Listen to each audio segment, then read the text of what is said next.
मध्य प्रदेश में जब junior doctors ने हड़ताल शुरू की थी उस वक्त लगातार मरीजों की परेशानी बढ़ गई थी।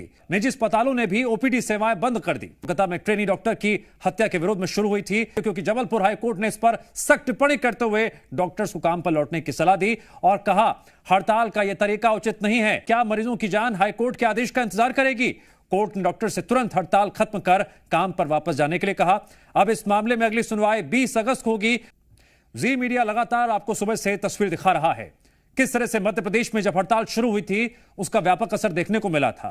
हमारे साथ तनुज दीक्षित जी भी लाइव जुड़ गए हैं जो सुप्रीम कोर्ट में एडवोकेट हैं। तनुज दीक्षित जी, मैं आपका बहुत बहुत स्वागत करता हूं। तनुज जी, जबलपुर हाईकोर्ट के जो स्ट्रॉन्ग कमेंट्स सामने आए हैं उसका क्या इंपैक्ट पड़ेगा? माननीय उच्च न्यायालय ने जो अपना फैसला सुनाया है और जो उसके ऊपर कथन है, देखिए उसे गंभीर रूप से सभी को पालन करने की आवश्यकता है। और हम ये बात जानते हैं ये मुद्दा कोई प्रदेश स्तर का नहीं, राष्ट्रीय स्तर का एक मुद्दा है। दूसरी बात ये है कि विभिन्न राज्यों की जो हाई कोर्ट उच्च न्यायालय है उनके अलग अलग स्टेटमेंट है। जैसे कि हमको पता है कि पश्चिम बंगाल में जो उच्च न्यायालय है उसने स्वतः संज्ञान लेते हुए जो है डीन के ऊपर भी पूछताछ के लिए अलग से वो करा था। तो देखिए हर राज्य के हाईकोर्ट का मुझे लगता है अलग अलग इसमें विचार है और अलग अलग मानना है इस मामले को लेकर के। और निश्चित रूप से जो हड़ताल है इसको लेकर के जो फैसला हाईकोर्ट ने बोला है वो मार्मिक भी है, उस पर ध्यान भी दिया गया है, संज्ञान में भी ली गई है चीजें और रिक्वेस्ट भी की गई है। क्योंकि देखिए वहीं जो है आपातकालीन स्थितियों को छोड़ करके समस्त तरीके की मेडिकल सुविधाओं के लिए हड़ताल की गई है। विगत 8 दिनों से हड़ताल जो है चल रही है और आज जो है वो तो पूरी तरीके से उसमें ओपीडी तक जो है डॉक्टरों ने बंद कर दी है।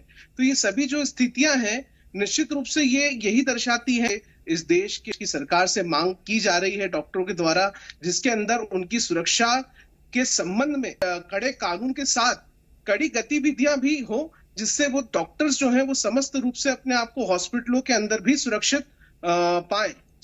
तनुज दीक्षित जी, आप सुप्रीम कोर्ट में लगातार अपीयर होते आए हैं, लेकिन हाई कोर्ट हो या फिर सुप्रीम कोर्ट, वहां पर जब भी कोई ऐसा कमेंट आता है वो एक ऐतिहासिक भी होता है और उसका लॉन्ग टर्म इम्पैक्ट भी पड़ता है। लॉन्ग टर्म में यही है, खत्म करने बोला है। एक हाई कोर्ट का अगर आदेश है कि हड़ताल को खत्म किया जाना चाहिए तो आईएमए जो है इंडियन मेडिकल एसोसिएशन, जिसके द्वारा ये हड़ताल जो है प्रस्तावित की गई थी, तो निश्चित रूप से इस पे उन लोगों को विचार करना ही पड़ेगा और उच्च न्यायालय का जो आदेश है उसको मानना पड़ेगा। Tanu ji, we have news for you कि हड़ताल तो खत्म हो गई है। जो इनपुट्स हमें अपने रिपोर्टर से ग्राउंड रिपोर्ट के जरिए मिले हैं, लेकिन हड़ताल के दौरान मौत का जिम्मेदार कौन? हड़ताल थी, इसके अंदर किसी भी इमरजेंसी सर्विसेज, इसको गलत तरीके से लिया जा रहा है। कोई भी आपातकालीन स्थिति के लिए जो है उसमें डॉक्टर्स उपचार करने से मना नहीं कर रहे थे। उस हड़ताल के अंदर ओपीडीज जो है, बेसिकली जो पेशेंट से किसी कंसल्टेशन जिसे हम बोलते हैं उसको लेकर के हड़ताल थी, रेगुलर चेकअप्स को लेकर के हड़ताल थी। लेकिन आपातकालीन कोई भी स्थितियां है, चाहे वो एक्सीडेंट हो, बहुत अति आवश्यक कोई सर्जरी हो, ये हो, तो वो हुई है मेरे हिसाब से प्रदेश भर में भी और उस पर कोई डॉक्टरों ने अपनी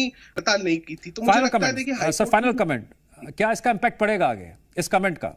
इसका ऑब्वियसली इंपैक्ट पड़ेगा क्योंकि हाईकोर्ट का अगर ऑर्डर है तो देखिए हाईकोर्ट अगर कुछ बोल रहा है तो एज एन ऑर्डर ही उसको लिया जाएगा और ऑर्डर का निश्चित रूप से क्योंकि देखिए सभी जो डॉक्टर्स हैं वो भी कानून की बहुत सम्मान करते हैं, पालन करते हैं। निश्चित रूप से मुझे लगता है कि इस पे फुल इम्पैक्ट रहेगा इस ऑर्डर का हाईकोर्ट के। जी तनुज दीक्षित जी, आपने जी मीडिया से बातचीत के लिए और जानकारी साझा की उसके लिए आपका बहुत बहुत शुक्रिया। आपने जानकारी दी उसके लिए भी आपका शुक्रिया।